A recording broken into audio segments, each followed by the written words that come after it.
Welcome to my channel. This is EJ Morse at magandang araw sa inyong lahat.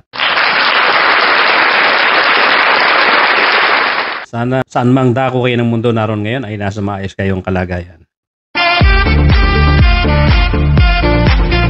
At umpisa na kagad natin ang ating discussion for today. Nag-observe lang ako doon sa mga reaction nila Bato de la Rosa at itong si Bongo regarding dito sa mga revelation ni Royina Garma, no? Ito yung naging general manager ng PCSO.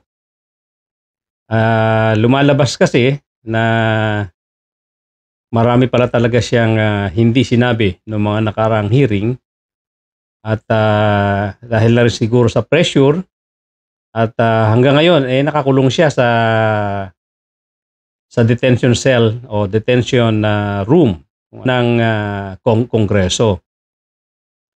At of course, gaya ng sinabi ko nung una dun sa aking mga unang episode, hindi naman talaga madali na every hearing puro kasinungalingan ang sasabihin niya doon sa mga tanong ng mga congressmen. Hindi magiging madali yun, of course.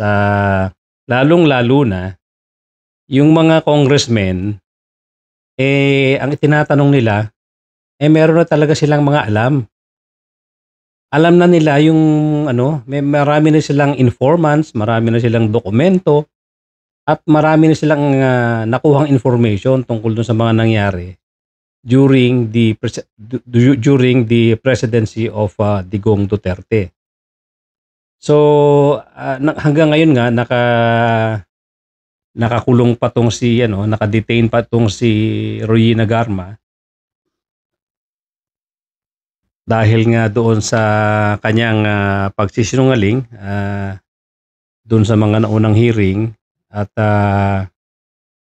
itong nakaraang araw napilita na siyang magsalita ng mga katotohanan. At least part ng mga katotohanan nalalaman niya tungkol doon sa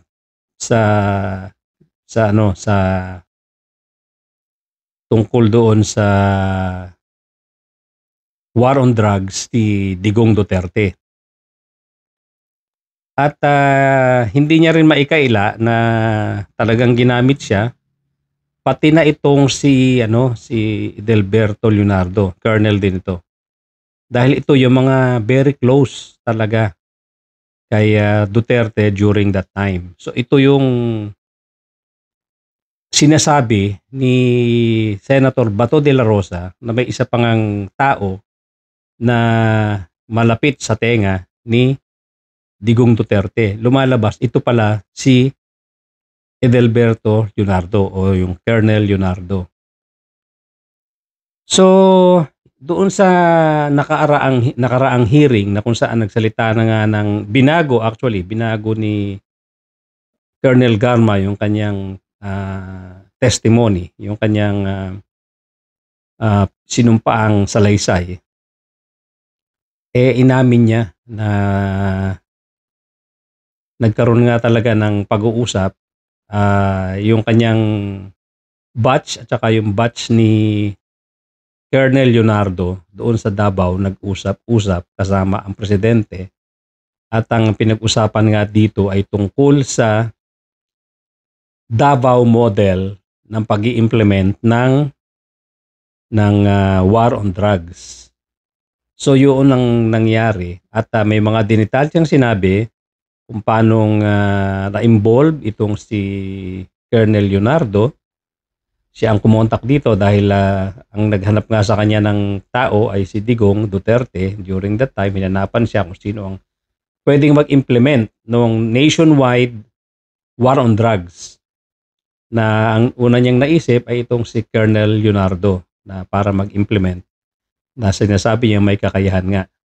So sa madaling salita, pati yung pagsalin-salin ng pera kung paano dumaloy ang pera para dun sa mga reward system.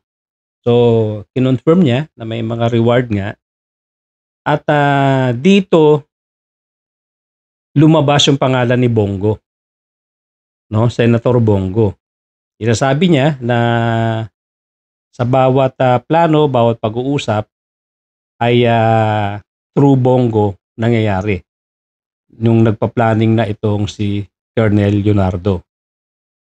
So, pati yung paglabas ng pera, saan man gagaling, kanino kukunin, idinitalye ito ni Royina Garma. At ang naobserbahan ko nga reaksyon dito ni Bongo, siyempre magdi-deny siya, no? Dinideny niya. Of course, wala pa naman talaga tayong kasiguruhan kung eksaktong lahat ng katotohanan ay sinabi ni Royina Garma. So as expected, dininay ni Bongo, Senator Bongo, yung mga sinasabi ni Royina Garma. At sabi niya nga, willing siyang magkaroon ng parallel investigation sa Senado para daw maklear niya ang pangalan niya. So yun ang hindi ko lang nagustuhan doon sa sinabi niya.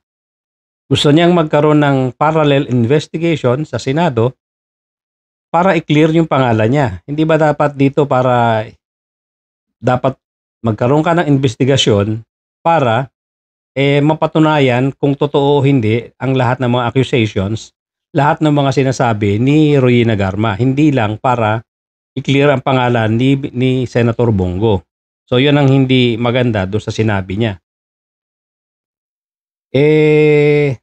May sinabi pa nga si Bongo na bakit daw ganito nangyayari samantalang nung mga nakaraang SONA, nung time ni Presidente Digong Duterte, nagpapalakpakan pa itong mga congressmen, nag-ano pa daw, nag-standing ovation sa SONA. At bakit ngayon daw, ito, parang hinahabol na sila kasama si Presidente Duterte. Ang sabi ko naman dito, of course, yung time na yon wala pang nare-report na crime. Meron tayong mga naririnig pero wala pa tayong hawak, wala pa tayong nakukuhang mga matitibay na report o wala pa tayong nakukuhang mga firm report galing sa kapulisan dahil nga of course supposed to be ang mga nag-i-implement dito ay mga pulis din. So kaya Senator Bongo, malamang tama yung sinasabi mo na pinapalakpakan ng mga congressmen yung mga SONA na nakaraang SONA ng former president tungkol sa war on drugs. Pero kasi yung time na yon wala pang klarong reports kung ano nga ba talaga ang nangyayari. Marami tayong naririnig na may namatay dito, may namatay doon.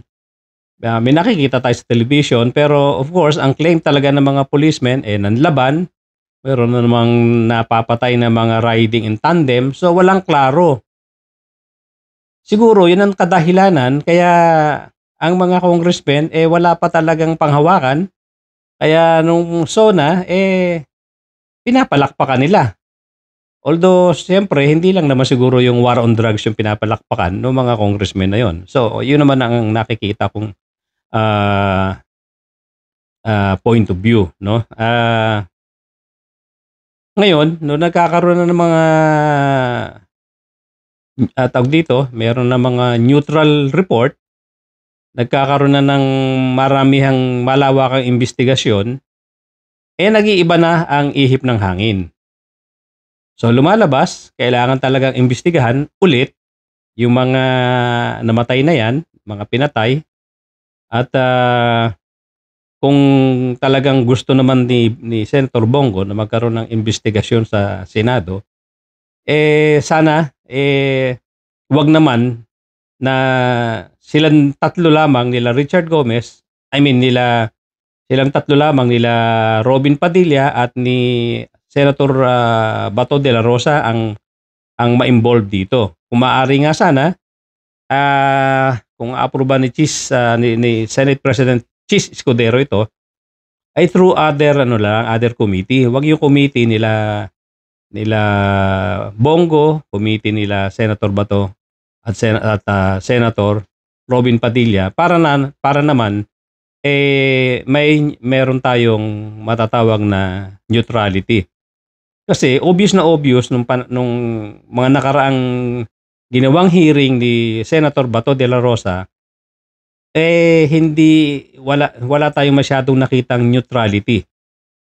Pinaninindigan niya lang yung mga kanyang, mga side ng story o yung kanyang side ng theory, side ng idea at, hindi na siya nakikinig doon sa ibang, sa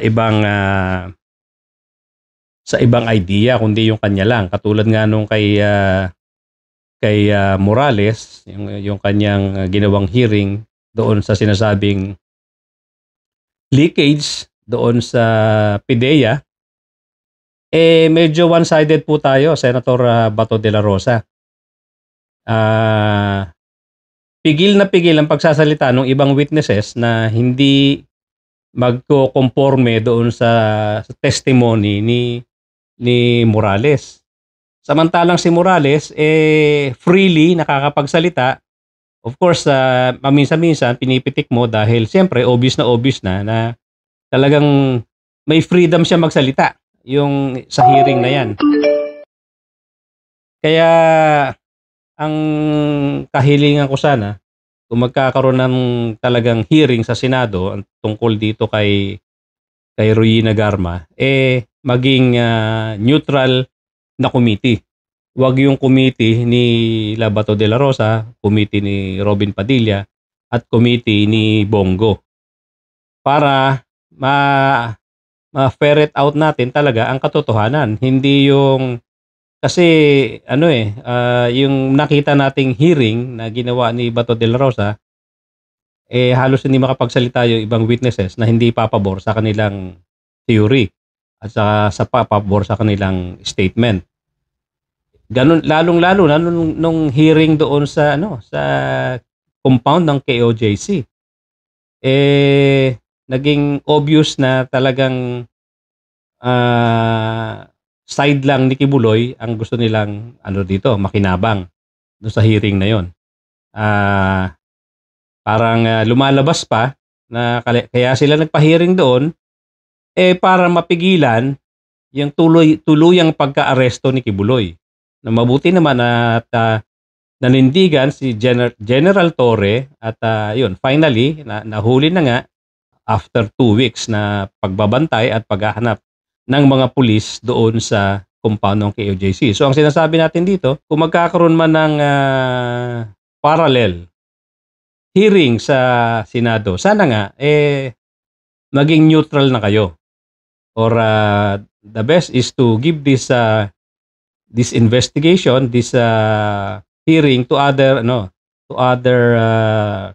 committee. Huwag na sa committee nyo para hindi kayo mapulaan ng tao na masyadong bias. Can you imagine doon sa hearing kay Morales? Yung simpleng papel na may punch holes ang pinangahawakan ni Senator Bato de la Rosa para sabihin niyang authentic yung dokumento. Na kahit naman sino sigurong elementary pupil kayang isipin na gumawa ng isang papel at butasan para lang magmukhang ebidensya or magmukhang authentic ang papel na yan. Ginagawa na yan ng sa totoo lang. Yung mga gumagawa ng ebidensya, pagka minsan may mga lawyers, may mga kailangang ebidensya na gawin na manggagaling sa old documents, ginagawa rin yan maghahanap ng mga lumang papel at bubutasan. Pero ang lang dito, ang medyo hindi nakakatanggap-tanggap, manggaling ito sa isang senador at manggaling ito sa isang dating chief ng PNP na para bang ignorante siya tungkol dito. Ang hiling ko lang sana kay Senate President Chis Escudero, ituloy po sana ang hearing na to, no? Magkaroon sana ng hearing ang tungkol sa mga testimony ni Ruina Garma sa Kongreso. Ganon din yung testimony ni Kerwin Espinosa sa Kongreso at gawin natin ang investigasyon sa Senado, pero sana sa ibang committee. Wag naman sa committee ni Senator Bongo at wag sa committee ni Senator Bato de la Rosa at wag din sa committee ni Robin Padilla. Kasi nakita naman natin ang ginawa nila doon sa mga nakaraang hearing kung saan sinusuppress nila ang mga witnesses pag ayaw nilang marinig yung mga dapat nilang marinig. Sinusuppress nila yung mga sasabihin ng mga witnesses pag hindi nila gusto ang sasabihin nito. Pero yung mga witnesses o yung witness na panig sa kanila, want to sawa ang pagsasalita. Katulad nga nung hearing doon sa KOJC compound. Si Torion, napakahaba nung sinabi. Napakahaba, pinabaya magsalita. Pinabaya magsalita yung lahat ng mga KOJC, KOJC representatives. Pagdating kay Torre, katakot-takot na interruption. Katakot-takot na mga negative comments. So sana sa Senate President Cheese, gusto ng mamamayang Pilipino na magkaroon talaga tayong investigasyon tungkol dito sa Senado. At magandang harapan. Kaharap si Senator Bato, kaharap si Senator Bongo. Malaman natin kung sino talaga ang nagsasabi ng kasinungalingan, malaman natin kung sino ang nagsasabi ng katotohanan. Pero wag po sa committee nila kung maaari para hindi naman masuppress yung mga witnesses doon sa mga gusto nilang sabihin. So, yun lang po muna. Maraming salamat po sa inyong pakikinig dito sa aking munting channel. At para doon sa mga ngayon lang nakabisita dito sa channel ko. This is EJ Moore. Sana po ay mag-subscribe kayo at please hit the notification bell and the like button. At baka pwede ring i-share ninyo sa mga kaibigan at mga kamag-anak itong aking episode na to. Thank you so much at I will see you again.